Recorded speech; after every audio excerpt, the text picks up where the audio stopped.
مزید short clip بیانات کے لیے چینل کو سبسکرائب کیجیے اور بیل آئیکن کو دبائیے۔ جزاک اللہ۔ تو آپ صلی اللہ علیہ وسلم نے فرمایا کہ اگر دنیا چاہتے ہو نا یہ ساری چیزیں مل جائیں تو آخرت کو سامنے رکھ کے زندگی گزارو، یعنی اصل فکر کیا بنا لو؟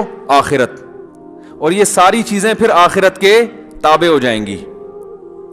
تو آپ صلی اللہ علیہ وسلم نے فرمایا من کانت الآخرۃ ہمہ، جس نے اپنی اصل فکر آخرت کو بنا لیا، آخرت کہ پہلے جنت باقی سب چیزیں بعد میں، پہلے اللہ باقی سب چیزیں بعد میں، تو یہ ساری چیزیں خود بخود ایک لمٹ میں آ جائیں گی نا۔ او بھائی جب آپ کے ذہن میں اللہ کی رضا ہوگی نہیں تو پھر جھوٹ بول کے بھی اپنی عزت کرواؤ گے، ٹھوسو گے بھی طبیعت سے۔ عزت کی جب بھوکا ہوتا ہے، اسی طرح دولت کا جو بھوکا ہے، تو آپ صلی اللہ علیہ وسلم نے فرمایا جس نے آخرت کو اصل بنا لیا نا تو یہ چیزیں خود بخود کیا ہو جاتی ہیں؟ لمٹ۔ اور اس کی خوشخبری کیا دی نبی نے؟ فرمایا اس کو 3 انعام دنیا میں ملیں گے۔ جعل اللہ غناہ فی قلبی، آہا کیا خوبصورت انعام ہے اور الفاظ ہیں۔ اللہ اس کے دل میں غنا پیدا کر دے گا، لاپرواہی، بے پرواہی، لوگوں کا محتاج، وہ لوگوں سے یہ امیدیں نہیں لگائے گا کہ میری عزت کرو، مجھے پیسے دو، مجھے کھانا دو، ٹھیک ہے نا، مجھے میرے ساتھ تعاون کرو، میرے ساتھ یہ، کیونکہ وہ جب آخرت اصل ہے تو یہ چیزیں خود بخود لمٹ ہو گئی نا، تو لمٹ میں چیزیں تو اللہ کی طرف سے ملی جاتی ہیں۔ تو پہلی عزت اس کو ملے گی غنا، محتاج نہیں۔ غنا سے انسان کی عزت میں اور اضافہ ہوتا ہے۔ آپ جب مانگتے رہتے ہو نا یار 5 روپے مل جائیں گے یار، یہ تو عزت ختم ہوتی ہے نا، حتیٰ کہ جب واقعی ضرورت بھی ہوگی نا تو لوگ نہیں دیں گے آپ کو پیسے۔ تو فرمایا سب سے پہلے غنا، کیا مطلب؟ سر اٹھا کے جینا سیکھ جائے گا۔ یہ کتنی بڑی نعمت ہے، کتنی بڑی نعمت، سر اٹھا کے جینا، دل کا مالدار ہو جائے گا۔ مالدار آدمی غریب کے سامنے ہاتھ نہیں پھیلاتا، غریب کے سامنے اپنی حاجت بیان نہیں، غریب کے سامنے اپنی عزت چاہتا ہے نا، تو یہ غریب ہو کے بھی کیا بن جائے گا؟ ایسی دل کی کیفیت جیسی دولت مندوں کی ہوتی ہے۔ دوسرا انعام، جعل اللہ غناہ فی قلبی وجمع لہ شملا، اس کی فکروں کو اللہ جمع کر دے گا۔ آج کل کوئی ایک ٹینشن نہیں ہے، کسی سے پوچھنا کیوں پریشان ہو تو فون کہ کوئی ایک وجہ ہو تو بتاؤں، ہے بھائی کوئی ایک وجہ؟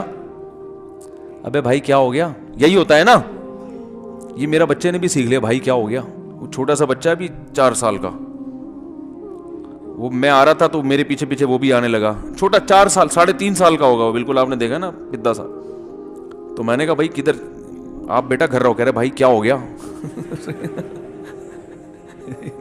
مجھے اتنی ہنسی آئی، میں نے کہا اتنا سوچ، وہ بھائی ایسی باتیں کر رہا ہوتا ہے، وہ بھائی کیا ہو گیا؟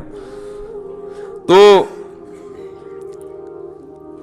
جمع لہ شملا، اللہ اس کی بہت ساری فکروں کو سمیٹ دیں گے۔ سمٹی ہوئی چیز اچھی ہوتی ہے، دیکھو کچرا بھی اگر ہو نا گھر میں پھیلا ہوا ہو تو برا لگتا ہے، سمٹ کے ایک ڈسٹ بن میں آ گیا سکون مل جاتا ہے کہ نہیں مل جاتا؟ حالانکہ کچرا ہے، کچرا ہونے کے باوجود وہ برا نہیں لگ رہا ہوتا، بھائی جھاڑو لگا کے سمیٹ کے ایک جگہ پہ جمع کر دیا اس کو، تو بہت زیادہ کچرا بھی برا نہیں لگتا، اور پھیلی ہوئی تھوڑی سی چیز بھی بری لگتی ہے۔ کمرے میں تھوڑا تھوڑا کچرا، کچھ ادھر برا لگ رہا ہے، سمیٹ دیا اور مزید کچرا بھی لا کے ڈال دو گے نا ڈسٹ بن میں، سمٹا ہوا وہ اتنا برا نہیں لگ رہا ہوتا۔ تو اللہ نے فرمایا ان کی فکریں سمیٹ دوں گا میں، صحیح ہے نا، کٹھری بنا کے رکھ دوں گا، بس یہی ہے اور کوئی فکر نہیں ہے تمہاری۔ اور تیسری جو ہٹو بچوں، فرمایا اتتہ الدنیا وہی راغمہ، دنیا بھی اس کے پاس دوڑتی ہوئی آئے گی ناک رگڑتے ہوئے۔ سمجھ رہے ہیں؟ ہر چیز لمٹ تھی نا، حدود تھی، تو ملے گی لامحدود، سمجھ رہے ہیں؟ اس نے عزت حاصل کرنے کے لیے غیر اخلاقی طریقے اختیار نہیں کیے، تو جنہوں نے غیر اخلاقی طریقے اختیار کیے ان کو اتنی نہیں ملے گی، اس کو ان سے زیادہ مل جائے گی، جبکہ یہ عزت کا بھوکا بھی نہیں ہوگا۔ تو ناک رگڑنے کا مطلب یہی ہے کہ یہ عزت کے سامنے ذلیل نہیں ہوگا، عزت اس کے سامنے ذلیل ہوگی۔ ہائے ہائے کیسے دل میں اتاریں بات۔ پیسے والا آدمی جو ہوس ہوتی ہے وہ پیسے کے پیچھے بھاگتا ہے، پیسے کا بھوکا ہے، پیسے کے سامنے ذلیل ہوتا ہے۔ لوگ جھوٹ بولتے ہیں نا پیسہ کمانے کے لیے. لوگ کہتے ہیں نا گدھے کو بھی باپ بنانا پڑتا ہے. پیسے کمانے کے لیے گدھے کو بھی باپ بنا لیتے ہیں. عزت دار لوگوں کو ذلیل اور ذلیل لوگوں کو عزت دینا شروع کر دیتے ہیں. مفاد ہے بھائی. لیکن آپ نے فرمایا اگر آخرت کو اصل بنا لیا تو پیسہ اس کے پیچھے آئے گا ناک رگڑتے ہوئے. کیا مطلب؟ پیسہ اس کے سامنے ذلیل ہوگا, یہ دولت کے سامنے ذلیل نہیں ہوگا. حضرت حاجی عبد الوہاب صاحب رحمہ اللہ تعالیٰ کے واقعہ سناتا ہوں نا. ملک کے وزیر اعظم گئے ان کے پاس, بہت بڑی رقم دی, بہت بڑی رقم. تو حضرت نے ٹھکرا دی, بولا سیروزہ چاہیے. کیا چاہیے؟ 3 دن. اس نے کہا کہ حضرت اتنی بڑی رقم دینے والا آپ کو کوئی نہیں ملے گا, سمجھ رہے ہیں, قبول کر لیں. یہ موقع زندگی میں کبھی کبھار گویا کہنا یہ چاہتے تھے. تو حضرت فرمایا اتنی بڑی رقم ٹھکرانے والا بھی آپ کو مارکیٹ تو میں بول رہا ہوں, ٹھیک ہے نا, اتنی بڑی رقم ٹھکرانے والا بھی آپ کو مارکیٹ میں نہیں ملے گا. سمجھتے ہو؟ تو جیسا استغنا ہوتا ہے اسی حساب سے پیسہ بھاگتا ہے. ہم پیسے کے پیچھے بھاگ رہے ہیں, ذلیل کر دیا اپنے آپ. دیکھو نا دکانوں پہ بیٹھے ہوتے ہیں کپڑا بیچنے, باجی ادھر آئے نا, بیٹھے نا. او بھائی جا یار, تو نے کپڑا ڈسپلے پہ لگا دیا, جس باجی کو دیکھنا دیکھ لے گی ہے. تو یہاں کوئی پکوڑے کی دکان تھوڑی کھول کے بیٹھا ہوا ہے.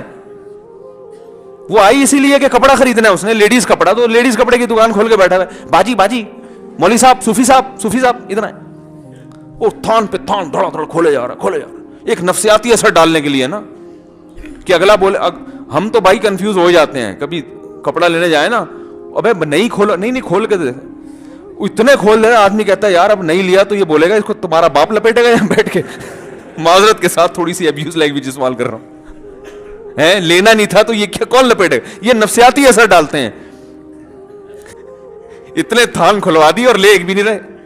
تو آدمی مروت میں آ کے لے ہی لیتا ہے. یار اب کیا, یہ گھٹیا طریقہ ہے پیسہ کمانے کا بھائی.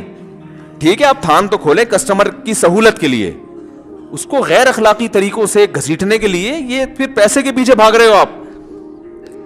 پھر جو لفاظی ہوتی ہے تاجروں کی آپ دیکھو, یہ آپ کو یہیں سے ملے گا, کہیں اور سے تو ملے گا نہیں. آپ چونکہ آپ تو مفتی صاحب ہیں, اچھا آپ کے لیے اسپیشل ریٹ ہیں, حالانکہ وہ 100 آدمیوں کے لیے وہی ریٹ ہوتے ہیں. ایک دفعہ میں نے کوئی بائک کے لیے نا کچھ پارٹس خریدنے تھے, تو وہ مجھے اس نے پارٹ فروخت کیا. میں نے کہا کتنے کا؟ کہہ رہے ہیں آپ کے لیے مثلا 100 روپے کا. تو میں متاثر ہوں, میں نے کہا چلو داڑھی دیکھ کے تھوڑا سا خیال کر رہا ہوگا, 200 کی چیز ہوگی. آپ کے لیے کتنے کا ہے؟ 100 روپے کا. جب بھی میں پھر اسی دکان سے چیزیں خریدا کرتا تھا. کوئی بھی نہیں جانتا اس دکان والے کو, وہ اس لیے کوئی غیبت نہیں ہے اس میں, اور وہ دکان والے کا بھی کوئی رابطہ نہیں ہے, وہ بھی نہیں جاؤں. بہت پرانا واقعہ ہے, 20 سال تو کم از کم ہو گئے ہوں گے. تو آپ کے لیے اتنے کا. پھر مجھے پتا چلا یہ ہر ایک سے یہی کہتا ہے. ٹھیک ہے, آپ کے لیے. اور دکانداروں کی عادت ہوتی ہے کہ بھی آپ کو میں اتنے میں دے دوں گا, اور وہ سوچ رہے ہوتے ہیں جھوٹ بھی نہیں بول رہے ہم, تو آپ کو اتنے میں ہی دے دوں گا نا, اور کیا مطلب ہے اس کا. وہ خوش فہمی میں مبتلا ہو رہے ہیں کہ میرے لیے. اور انسان پتہ ہے کیا ہے, اپنی تعریف کے معاملے میں بہت جلدی غلط فہمی کا شکار ہو جاتا ہے. یہ انسان کی فطرت ہے. کوئی بھی آپ کی تعریف کرے نا کہ آپ میں یہ بڑی اچھی کوالٹی ہے, تو وہ نہیں بھی ہوگی نا, آپ کو یقین ہے کہ نہیں ہے, یہ کوالٹی تو ہے ہی نہیں, لیکن آپ متاثر ہو گئے یار بات بندے نے پتے کی ہے. یہ انسانی نیچر ہے, کیونکہ ہر انسان کو اپنے آپ سے بہت محبت ہوتی ہے, تو اپنی تعریف سن کے وہ خوش بھی ہوتا ہے اور وہ متاثر بھی ہو جاتا ہے. تو اس لیے زیادہ اپنی تعریف سن کے نا کبھی بھی دھوکے میں آنے کی کوشش نہ کیا کریں. تو جب وہ کہتے ہیں نا آپ کے لیے یہ, تو آپ سمجھتے ہیں کہ میرے اندر کوئی سرخاب کے پر ہیں, عام پبلک سے میں ذرا ہٹ کے ہوں, تو میرے لیے یہ اسپیشل کیا کر رہا ہے, رعایت کر رہا ہے. تو نبی صلی اللہ علیہ وسلم نے فرمایا جس نے آخرت کو اصل مقصد بنا لیا, دل میں غنا بھی پیدا ہوگا, یعنی سر اٹھا کے جیے گا. اور آپ صلی اللہ علیہ وسلم نے فرمایا اللہ اس کی فکروں کو بھی جمع کر دیں گے, ایسی ٹینشن والی زندگی نہیں ہوگی. اور تیسری خوبی, اس کو تیسرا جو انعام ملے گا, فرمایا اتتہ الدنیا وہی راغمہ, دنیا ذلیل ہو کر اس کے پاس آئے گی. یہ دنیا کے سامنے جھکے گا نہیں, دنیا اس کے سامنے جھکے گی. مفتی طارق مسعود صاحب کے شارٹ کلپ بیانات کے لیے ہمارے چینل کو سبسکرائب کیجیے اور بیل آئیکن کو دبائیے. جزاک اللہ.